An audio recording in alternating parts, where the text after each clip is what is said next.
Paz do Senhor, meus irmãos, tudo bem com vocês aí? Mais um estudo aqui para o canal ID. Estou eu e o irmão Jael aqui na minha casa, aqui no Rio de Janeiro, e a gente resolveu fazer esse estudo sobre o batismo, batismo nas águas e batismo no fogo, e o batismo no Espírito Santo. Existem muitas controvérsias, muitas dúvidas a respeito desse assunto.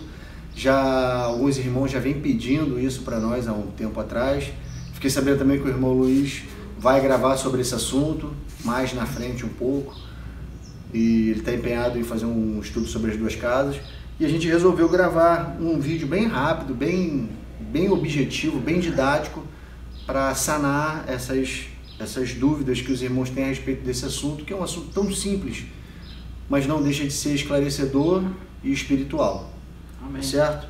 A gente vai começar lendo um texto aqui em Mateus 3, os versos 11 e 12. Eu pedi para o irmão Jael ler aí para a gente. Tá, então vai dizer assim nesse texto, Mateus capítulo 3, verso 11 a verso 12, vai dizer para nós: eu vos batizo com água, você vê João Batista falando aqui, né? Depois você pega o contexto na sua casa, para arrependimento, mas aquele que vem depois de mim é mais poderoso do que eu, cujas sandálias não sou digno de levar. Ele vos batizará com Espírito Santo e com fogo, e a sua pá ele tem na mão, e limpará completamente a sua eira, e recolherá seu trigo no celeiro, mas queimará a palha em fogo inextinguível. Então veja o seguinte aqui a gente vê expressões como palha, vemos expressões como trigo, celeiro, né? E isso é uma ligação sim com o estudo que nós fizemos lá sobre o dízimo, né? Com o estudo que nós estamos preparando aqui também agora, que nós vamos colocar no canal logo mais.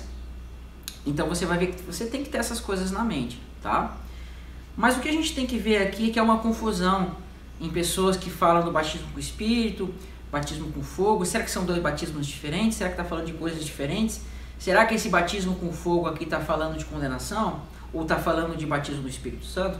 Isso nós vamos tentar aqui sanar, né? Nós vamos dar a nossa opinião para você entender como a gente pode analisar esse texto de uma forma mais coerente, tá bom? Existem alguns tabus evangélicos, cristãos, a respeito do batismo com o Espírito Santo, que é aquele em que você tem que sair falando em línguas. Eu já vi em algumas igrejas, pessoas fazendo fila, e o pastor falando, vai dando glória, e a pessoa fica dando glória, glória, glória, glória, glória, quando ele fica glória, glória, glória, glória, parece que está falando em línguas, mas não é nada disso, irmão.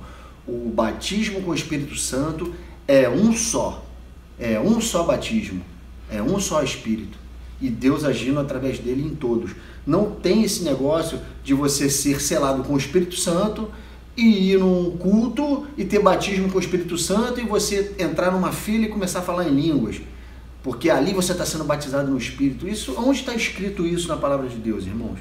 O batismo com o Espírito é quando o Pai, através do Filho, te sela com o Espírito dele, e esse, uma vez selado, só existe uma maneira de você perder esse Espírito, é quando você peca contra o Espírito Santo e extingue ele de você.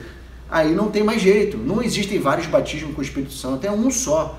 E a partir do momento que isso acontece em você, você está selado, você está ungido com ele. E a partir daí, existem dons que o Espírito te confere, e você tem que ser zeloso em buscar os melhores dons, como Paulo fala.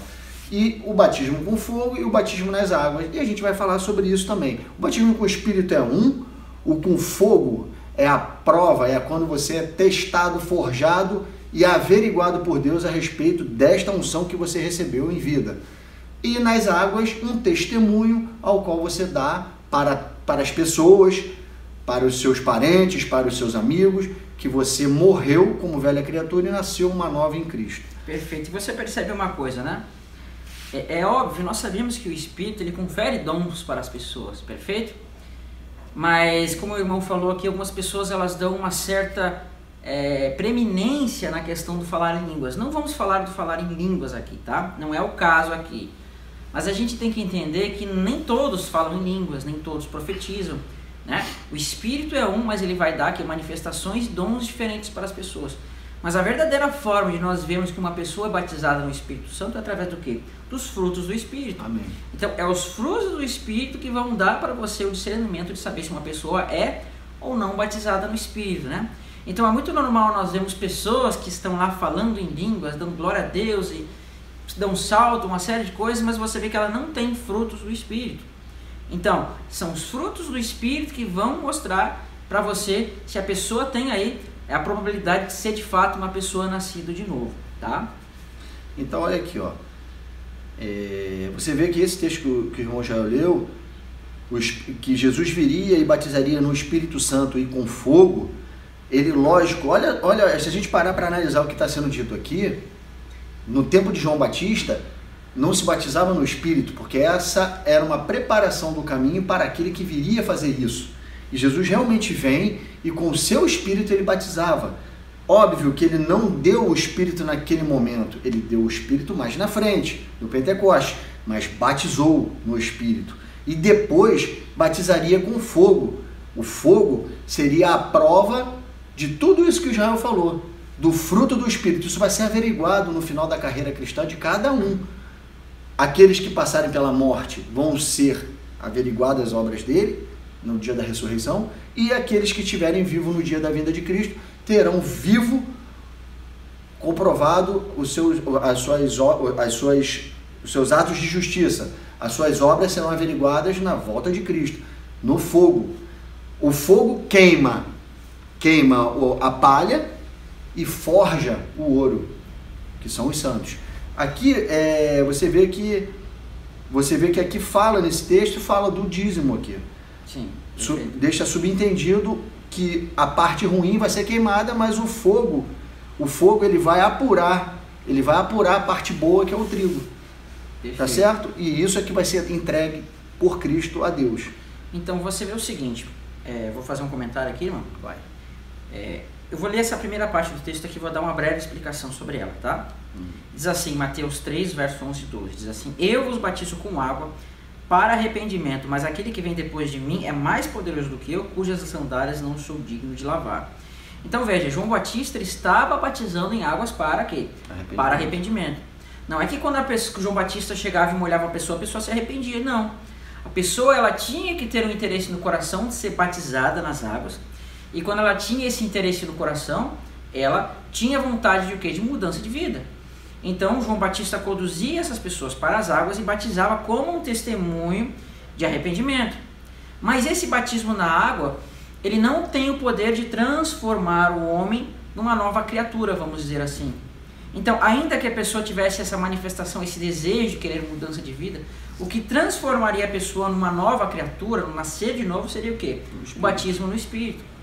Então, ela vai receber esse batismo por meio de Cristo, né? Não seria João Batista que faria isso, não seria nenhuma pessoa que poderia fazer isso, mas sim Cristo, né? Vai fazer isso pelos homens, e agora eles vão o quê? Receber esse batismo, vão ser selados para a ressurreição, e além de ter dado o testemunho do batismo nas águas, agora teriam essa chance de mudança de vida.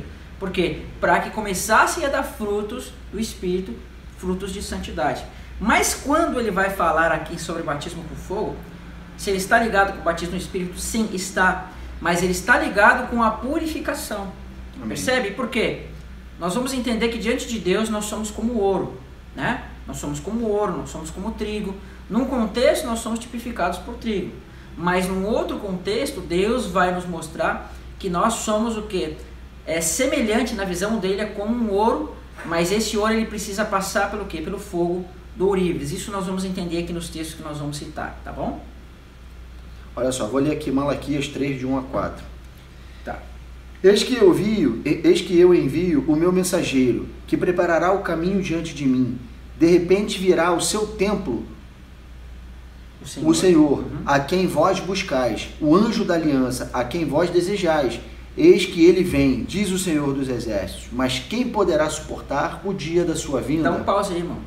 Então, olha só, esse texto está em Malaquias, tá? Certo. E a gente vê que está falando de um mensageiro. E Lucas vai revelar para nós quem é esse mensageiro que está aparecendo aqui em Malaquias.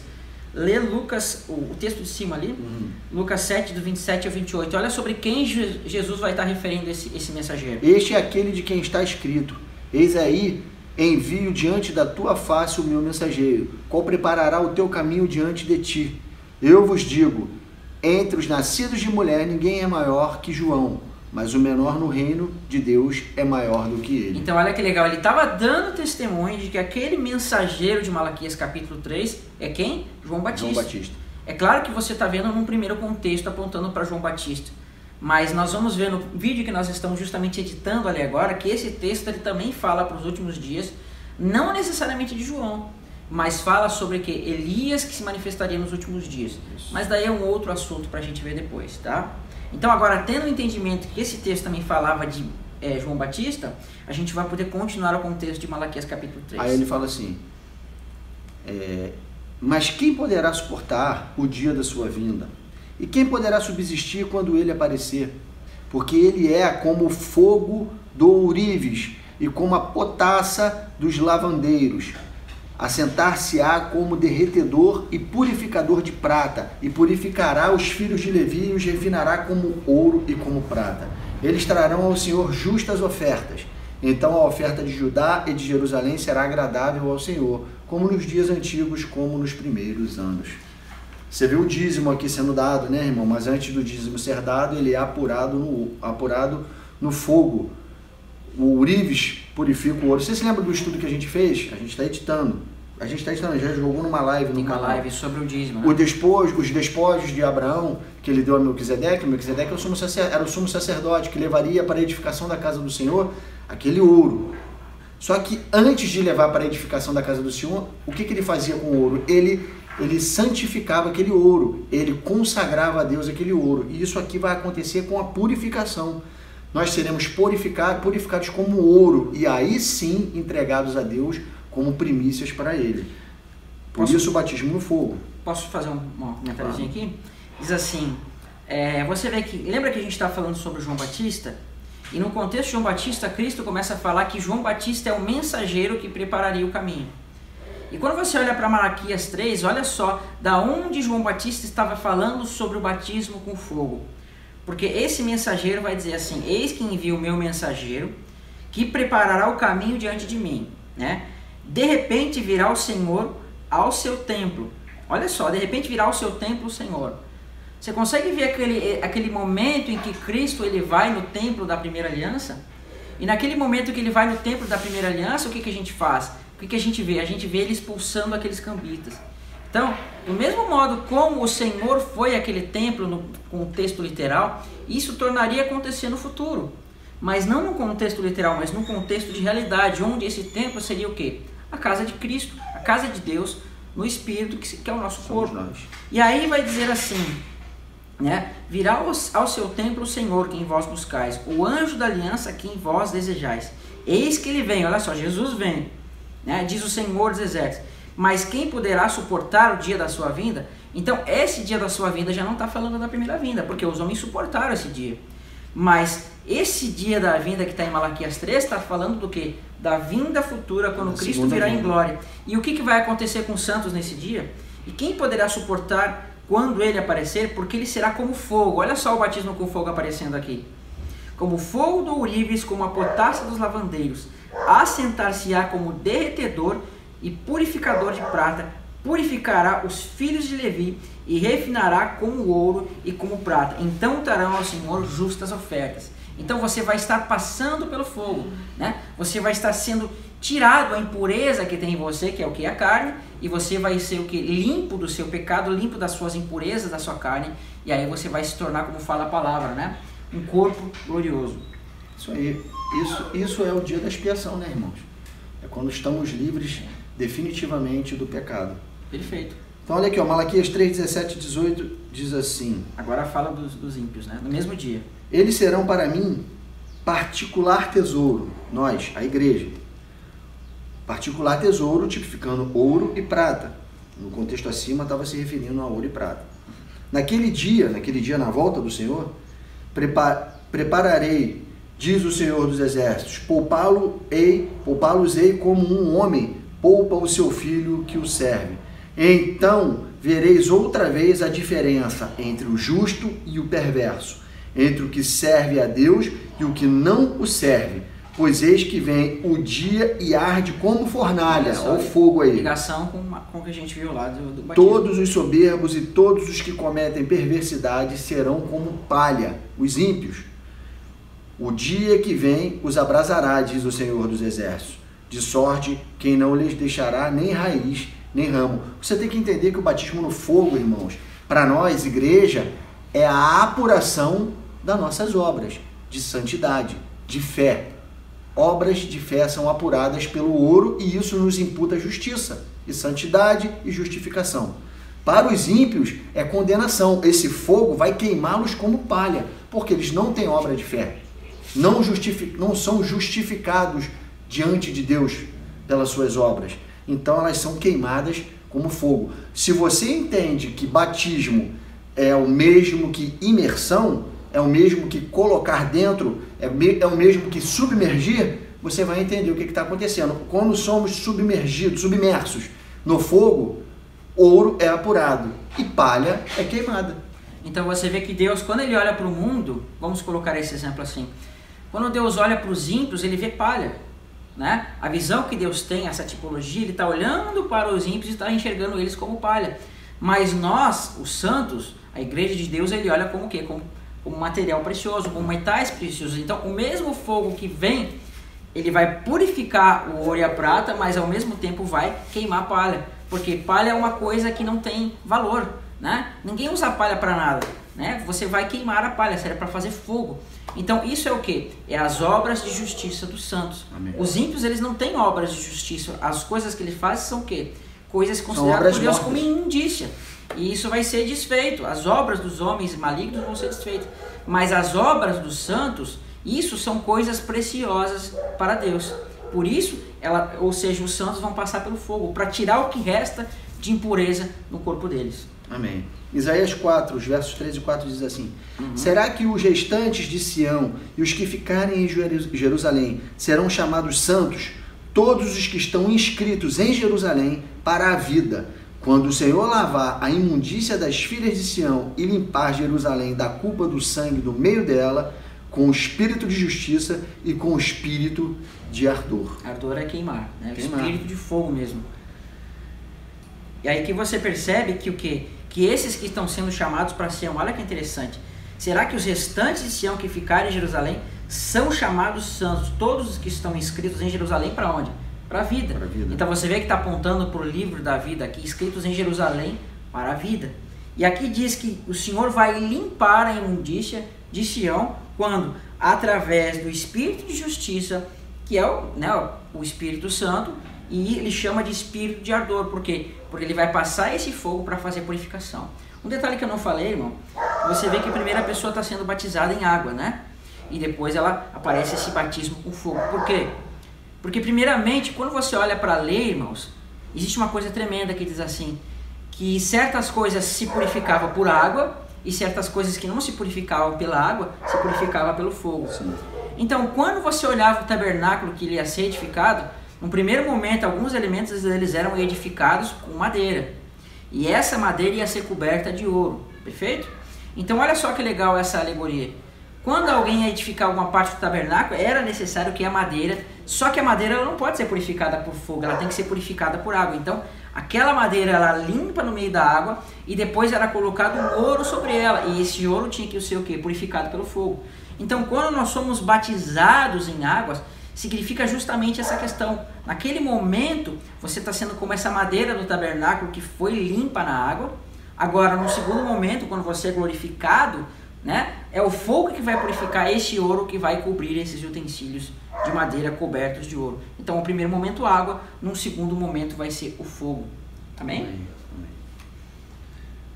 Aqui em Zacarias, o texto que fala assim: farei passar a terceira parte. Não vamos falar aqui dessa terceira parte, tá? A gente pode fazer um estudo específico sobre isso, porque a gente vê que na lei falava da terceira parte do vinho, e quando você olha para o contexto lá de João, no casamento, a gente vê que tem um casamento ao 7º dia em Caná, e lá Jesus ele transforma o quê? A água em vinho. Então ali era uma tipificação de transformação, e a lei falava da terceira parte do vinho. E olha que interessante o que fala aqui: farei passar a terceira parte pelo fogo, e a purificarei como se purifica a prata, e provarei como se prova o ouro. E ela então invocará o meu nome, e eu ouvirei, e direi ao meu povo, e ele dirá: o Senhor é meu Deus. Amém? Amém. Então, sempre o fogo vai estar ligado com essa purificação, perdão. Amém. Então, ficou claro, irmãos? Batismo na água é testemunho. É testemunho da decisão que você tomou. Você é batizado realmente quando o Espírito de Deus passa a habitar em você. Esse é o Espírito, esse é o batismo no Espírito. O batismo nas águas é um testemunho, é um cerimonial feito para testemunho a todas as pessoas que viram você como velha criatura, agora estão vendo nova em Cristo, morto na carne, mas ressurreto no Espírito por causa de Cristo. Agora você passa a ser um com Cristo. Batismo nas águas. Testemunho daquilo que aconteceu no batismo do Espírito. E no fogo, batismo no fogo, é quando serão forjados, quando serão provadas as suas obras, a sua mudança, a sua novidade de vida no decorrer da sua vida. No final, você vai ser imergido no fogo para verem as suas obras apuradas. E aí você recebe o seu corpo glorioso e o seu galardão que está com Cristo na sua vinda. Esse é o batismo no fogo. Para os santos, a gente é apurado como ouro fino, e para os ímpios, queimados como palha. Amém. Amém? Perfeito. Espero que vocês tenham gostado do estudo, foi bem rápido para esclarecer essa dúvida. Dá o seu joinha, curte aí, compartilha com seus irmãos e se inscreve nos nossos canais, canal Reino de Deus e canal ID. Um abraço, fiquem na paz, até o próximo. Fiquem na paz de Cristo.